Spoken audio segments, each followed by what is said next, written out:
45 news కి స్వాగతం. TDP కూటమి ప్రభుత్వం మహిళలను ద్రోహం చేస్తుందని వైఎస్ఆర్సీపీ రాష్ట్ర మహిళా అధికార ప్రతినిధి మల్లి నిర్మల అన్నారు. శుక్రవారం నెల్లూరు నగరంలోని డైక్రాస్ రోడ్ లో ఉన్న పార్టీ జిల్లా కార్యాలయం ఏర్పాటు చేసిన విలేకరుల సమావేశంలో మాట్లాడారు.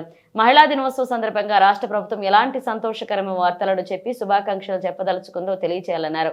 వైఎస్ జగన్మోహన్ రెడ్డి పాలనలో మహిళలకు పెద్దపీట వేయడం జరిగిందని చెప్పారు. మహిళల కోసం అనేక సంక్షేమ పథకాలు అందించారన్నారు.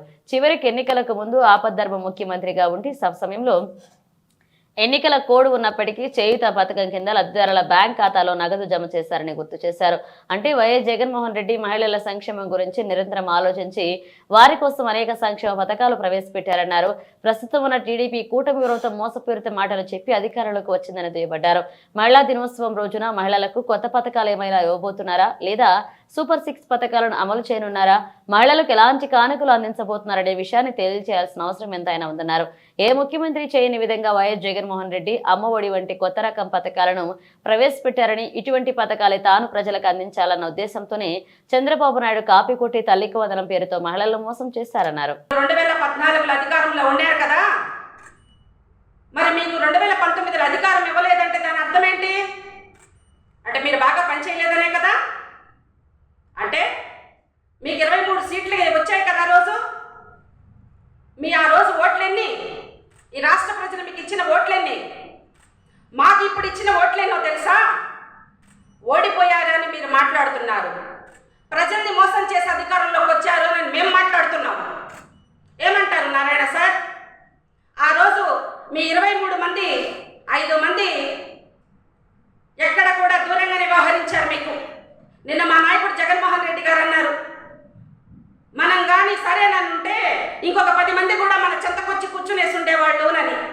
అంటే 10 ఒక 5 15 పోతే 23లో ఇక మీకు ఎన్ని మిగిలి ఉండేవి నారాయణ సార్? మీకు ప్రతిపక్ష హోదా మీకు 8 మంది ఉన్నా 9 మంది ఉన్నా మా నాయకుడు జగన్మోహన్ రెడ్డి గారు ఇవ్వదలుచుకొని మీకు ప్రతిపక్ష హోదా ఆ రోజు ఇవ్వదలుచుకొని 151 సీట్లతో అధికారంలో కూర్చున్న మగాడు మా జగన్మోహన్ రెడ్డి గారు ఆ రోజు మీకు ప్రతిపక్ష హోదా ఇచ్చారు. కను సైగ చేస్తుంటే మీ పక్కన ఉన్న వాళ్ళు 3/4 మంది మా జగన్మోహన్ రెడ్డి గారికి సరెండర్ అయిపోయి ఉంది ఆ రోజు.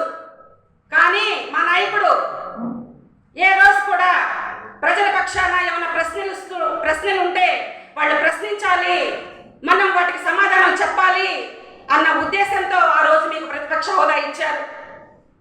11 సీట్లు ఉన్నా ప్రతిపక్ష హోదా ఇవ్వకూడదునని ఎక్కడన్నా రూల్ ఉందా నారాయణ గారు? మిమ్మల్ని మీ నాయకుడు చంద్రబాబు నాయుడు గారిని జగన్మోహన్ రెడ్డి గారిని బీజేపీ నాయకులందరినీ కూడా నేను అడుగుతూ ఉన్నా.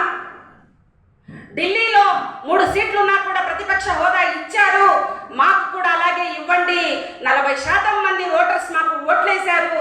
ప్రజా సమస్యల పక్షాన మేము పోరాడాలి, మాకు ప్రతిపక్ష హోదా ఇవ్వండి అని మా జగన్మోహన్ రెడ్డి గారు మాట్లాడితే మీకు అర్హతే లేదని మాట్లాడతారా? మీకు మాత్రం సుర్రుమంటదే కార్పొరేటర్కి ఎక్కువ ఎమ్మెల్యేకి తక్కువ అని అంటే, మాకు మాత్రం మమ్మల్ని అవమానిస్తే మాకు మాత్రం కాలకూడదా? ఆ రోజు మీకు 23 సీట్లే కదా. నువ్వు ఆ రోజు దొడ్డిదారిన ఎమ్మెల్సీ సీటు తెచ్చుకొని మంత్రి అయ్యావు కదా. ఆ రోజు మరి నువ్వు మంత్రిగా ఈ జిల్లాలో పరిపాలించావు కదా. నువ్వు చాలా బాగా పనిచేశాను, అన్ని పార్కులు చేశాను, ఇన్ని రోడ్లు వేసాను, ఇన్ని కుళాయిలు వేసానని చెప్తూ ఉంటావు కదా. మరి నిన్ను ఎందుకు ఓడించారు నారాయణ సార్? సమాధానం చెప్పగలరా? ప్రజలకి నువ్వు అంత బాగా చేస్తుంటే, నువ్వు దొడ్డిదారిని ఎమ్మెల్సీ తెచ్చుకొని కూడా మంత్రి అయ్యి నువ్వు ప్రజలకంత సేవ చేస్తుంటే ప్రజలు నిన్ను ఎందుకు ఓడించారు సార్? ప్రజలు మమ్మల్ని ఓడించలేదు సార్. కూటమి ప్రభుత్వ నాయకులందరికీ కూడా చెప్తున్నా, ప్రజలు మాకు 40% ఓటింగ్ ఇచ్చారు.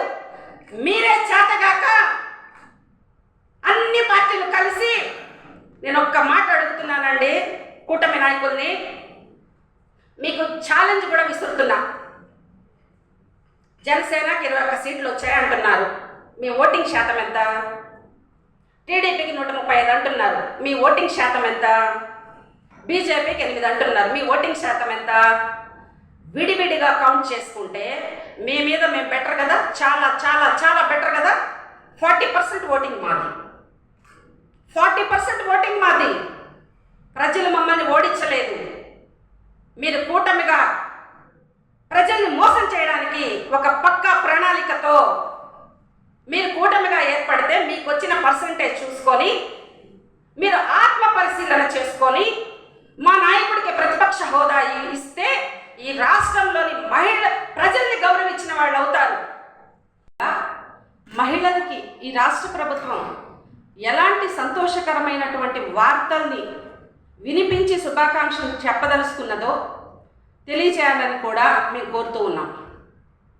జగన్మోహన్ రెడ్డి గారు పరిపాలనలో మహిళలకి పెద్దపీట వేయడం జరిగింది.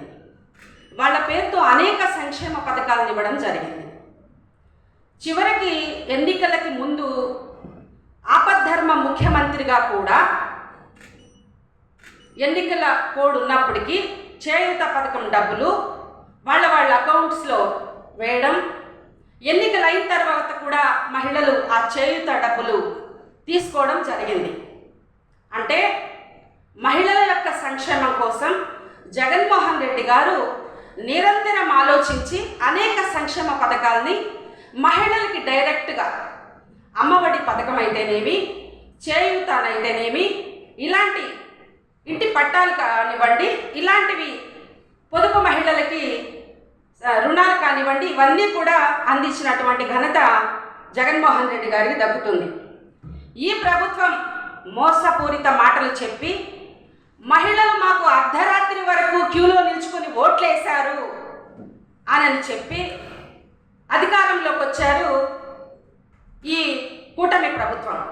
అర్ధరాత్రి వరకు ఓట్లేసినటువంటి మహిళలకి రేపు మహిళా దినోత్సవం సందర్భంగా ఎలాంటి పథకాల్ని, కొత్త పథకాలు ఇవ్వబోతున్నారా, లేకపోతే వీళ్ళు చెప్పినటువంటి సూపర్ 6 పథకాల్ని అమలు చేయబోతూ ఉన్నారా, ఎలాంటి కానుకల్ని మహిళలకి అందించబోతూ ఉన్నారో తెలియచేయాల్సినటువంటి అవసరం ఉంది. మేము జగన్మోహన్ రెడ్డి గారు సంక్షేమ పథకాన్ని ఒక కొత్త తరహాలో, అసలు ఏ ముఖ్యమంత్రి కూడా తీసుకురానన్నటువంటి పథకాన్ని తీసుకొచ్చారు. అమ్మఒడి అనే పథకం గతంలో 14 సంవత్సరాలు ముఖ్యమంత్రిగా చేశానని చెప్పినటువంటి చంద్రబాబు నాయుడు గారు అమ్మలకి చదివించుకునే బిడ్డల కోసం ఒక పథకాన్ని ప్రవేశపెట్టాలి అన్నటువంటి ఆలోచనే లేని చంద్రబాబు నాయుడు గారు మా జగన్మోహన్ రెడ్డి గారిని చూసి అమ్మఒడి ఇస్తున్న జగన్మోహన్ రెడ్డి గారు అని చెప్పి ఎలాగైనా అధికారంలోకి రావాలని అమ్మకి వందనం పేరుతో మహిళల్ని మోసం చేశారు. అదేవిధంగా మేము చేయూత పథకాన్ని ప్రవేశపెడితే మేము కూడా ఆడబిడ్డ నిధి అని చెప్పేసి నెలకి 1500 రూపాయలు 18 సంవత్సరాలు పూర్తయిన ప్రతి మహిళకి కూడా మహిళ ఆడబిడ్డ నిధి కింద ఇస్తామని చెప్పి ఈ రోజుకి 9 నెలలు అధికారంలోకి వస్తే నెలకి 1500 రూపాయల చొప్పున ఎన్ని నెలలైందో రేపన్నా మహిళల ఖాతాల్లోకి ఆ డబ్బుల్ని జమ చేయబోతున్నారా ఈ కూటమి ప్రభుత్వాన్ని మేము ప్రశ్నిస్తూ ఉన్నాం వైఎస్ఆర్ కాంగ్రెస్ పార్టీ మహిళా విభాగం తరఫున. అలాగే ఉచిత బస్సు అన్నారు, ఈ రోజు దానికి ఊసే లేదు. మంత్రుల్ని పంపిస్తారు పక్క రాష్ట్రాలకి పరిశీలించి రమ్మని. అమ్మఒడి పథకం కోసం చెప్తారు లోకేష్ బాబు గారు రోడ్ మ్యాప్ వేస్తున్నాము అని. ఇవన్నీ కల్లబొల్లి మాటలు. మహిళల్ని నిండా ముంచేసింది కూటమి ప్రభుత్వం. పోతే బీసీలకి 50 సంవత్సరాలకే పెన్షన్ ఇస్తామని చెప్పారు. బీసీలని తెలుగుదేశం పార్టీ అంటే బీసీల పార్టీ అని చెప్పి బీసీలని పూర్తిగా మోసం చేసినటువంటి ఈ కూటమి ప్రభుత్వం ఎందుకు 50 సంవత్సరాలకి బీసీలకి పెన్షన్ పథకాన్ని ఇంకా ప్రవేశపెట్టలేదోనని మేము అడుగుతూ ఉన్నాం. ఈరోజు అనేక కులాలు, బీసీ కులాలు ఎస్సీ రిజర్వేషన్ కోసం, ఎస్టీ రిజర్వేషన్ కోసం ఎదురు చూస్తూ ఉన్నాయి. మీరు ఎన్నికలకు ముందు కూడా హామీ ఇచ్చారు.